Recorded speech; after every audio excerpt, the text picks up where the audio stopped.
How's it going, everybody? Today we're going to be taking a look at the Yugo M59/66 SKS. These are one of the greatest patterns of SKS and most equipped, as you can see. They have a grenade launching capability and they're just combat ready. This one is very unique and has a Serbian coat of arms engraved on it, and it's been trench charted.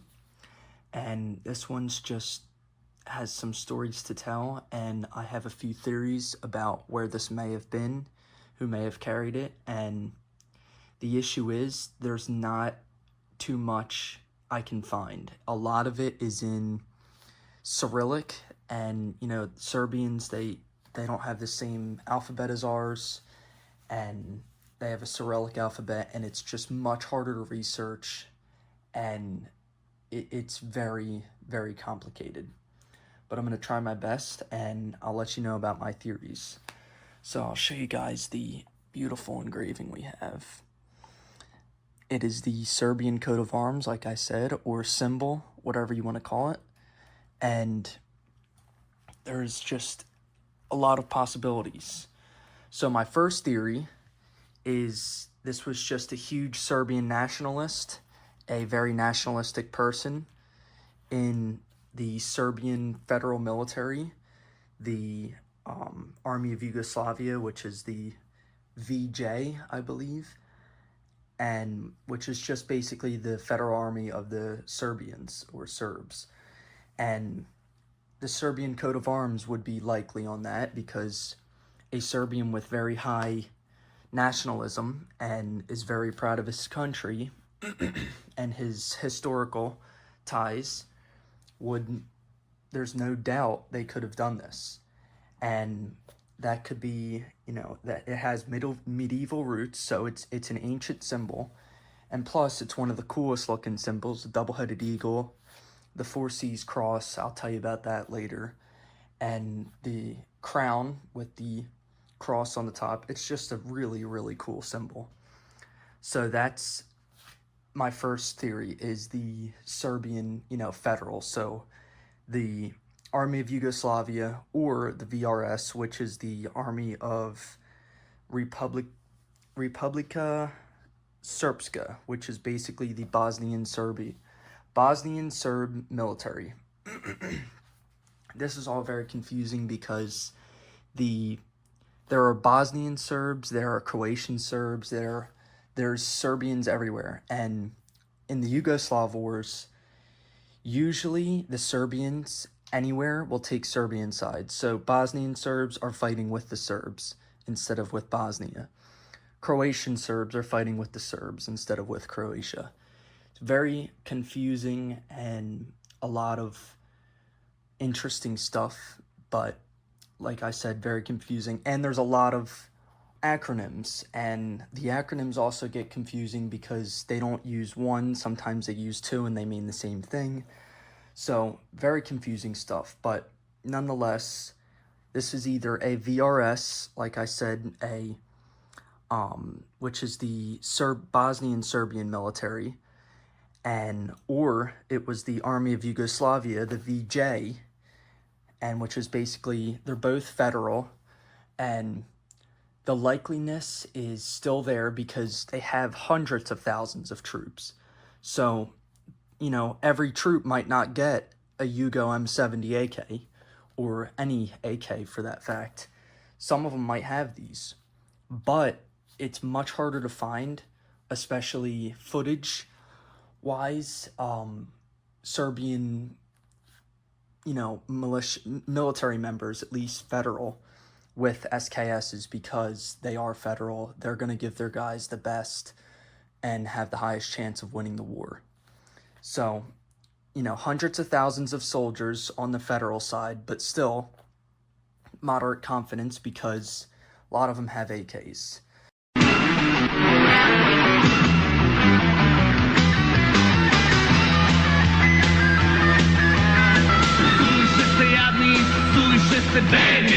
So, my second theory is a soldier of the SVK or VSK, again, acronyms, same meaning, That is the Army of the Serbian, or the Army of the Republic of Serbian Krajina.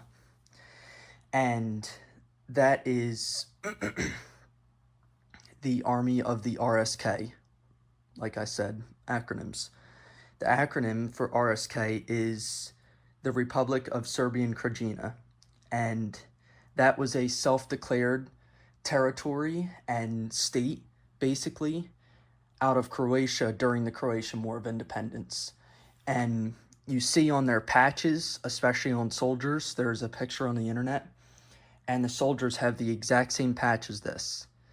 And they have berets, and they have patches on their berets with the exact same symbol as this.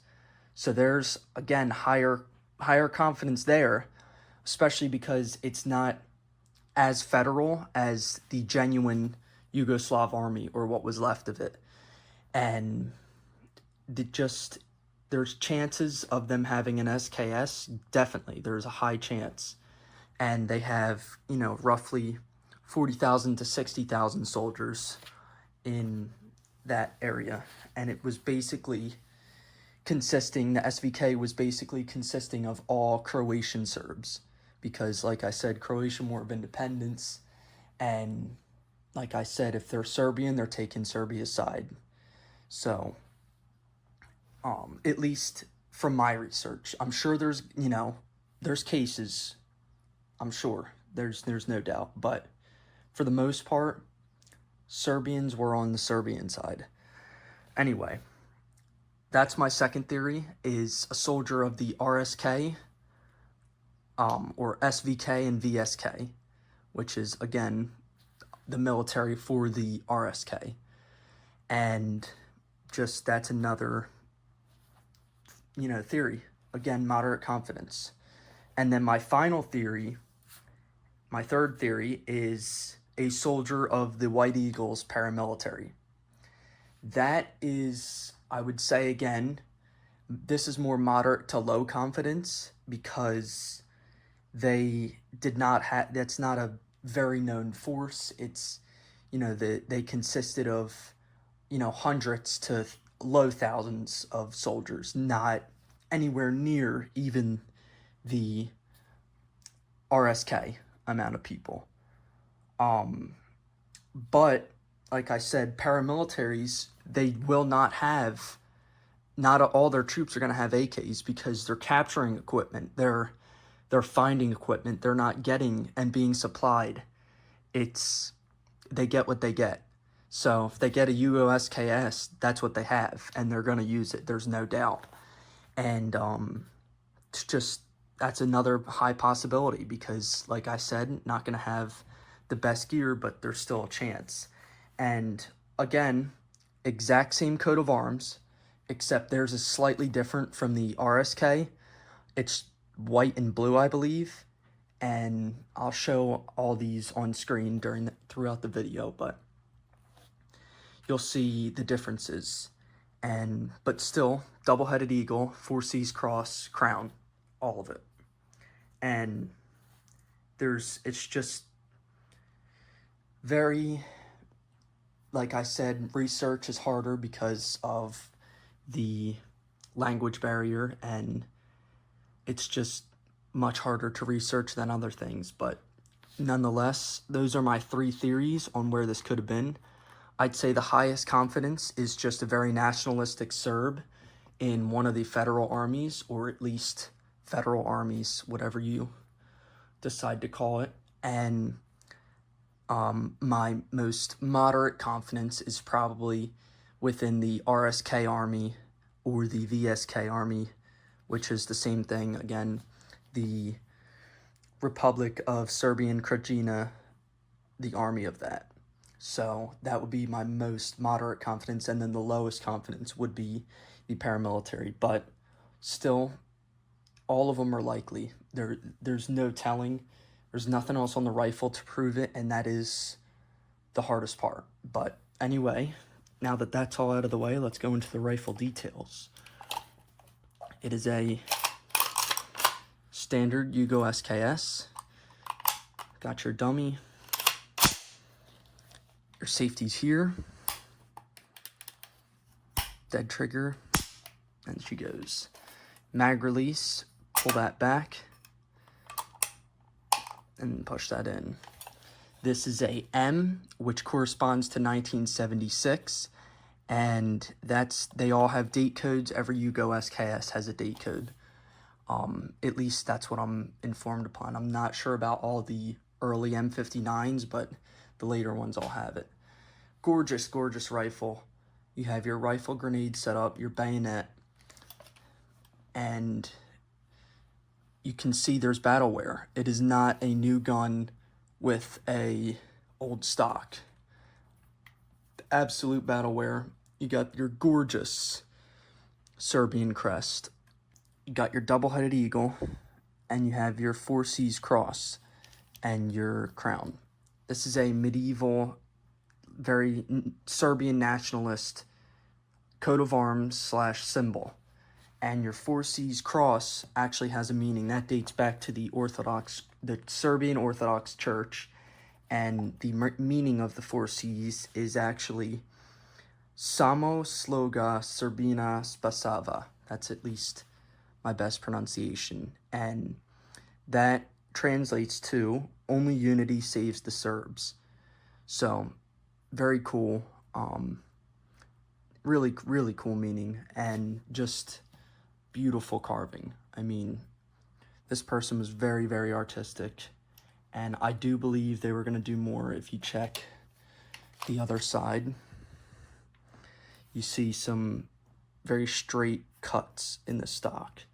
So I believe they weren't done, and maybe they didn't have time to do the rest, or something worse could have happened. And just a very, very unique piece. Your grenade launcher, push this button, and then you pull it forward. That also shuts off the gas, so your bolt will not rechamber another round. All the gas goes through the barrel. And then to line up a shot with the grenade, you use these and you line it up with the tip of the grenade. So then that's how far in theory, your grenade shall go. Put these down, and then that locks it. Your night sights, these have they have a lot of night sight left on them. Some of them have like nothing left. So there you go. And here's the front one. These are white phosphor, I believe, at least they were. And there's a lot left on these. Your rear sight goes up to 1,000 yards, and just, very, very unique rifles. Amazing. This is actually plum, the receiver. It's hard to tell, but it is plum. There's definitely some traces of plum, and that's just a different type of heat treatment, I believe, on the Yugos, that only some of them have it, not all of them. And the sling is original. I forgot to mention that, to correct original sling for this rifle. And just amazing rifle. And I would like to hear all your guys' theories and which theory you prefer of mine, if any. And like I said, I tried my best. I did a lot of research, and that's what I came up with. But anyway, let's load these things up, these stripper clips. Actually, I'll load the other. Use the other box. This one's kind of falling apart.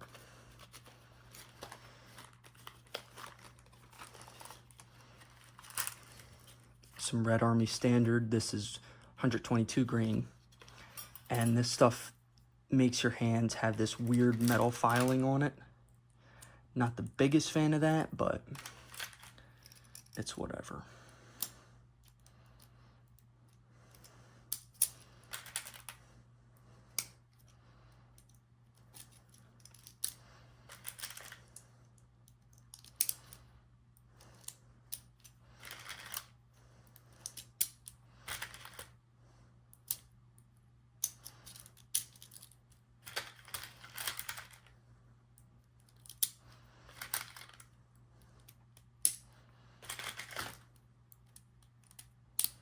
There's your first 10.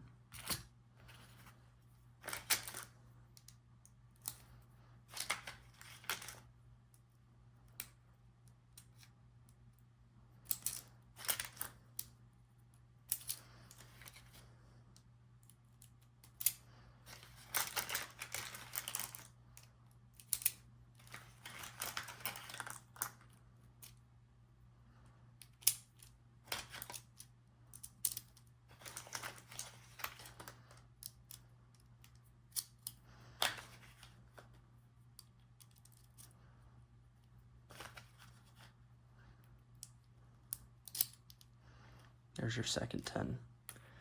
Let's take this out to the range, shoot some rounds through it, and that'll be it. Here's a sight picture for you guys. Just a standard SKS sight. Flip up the night sights. And there's the night sights. It's hard to get them all in there, but there they are.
Thank you guys for watching. And if there's one takeaway from today's video, it's that the Serbians were definitely aggressors in the war, but they still had some really cool stuff and trench art. Thank you guys.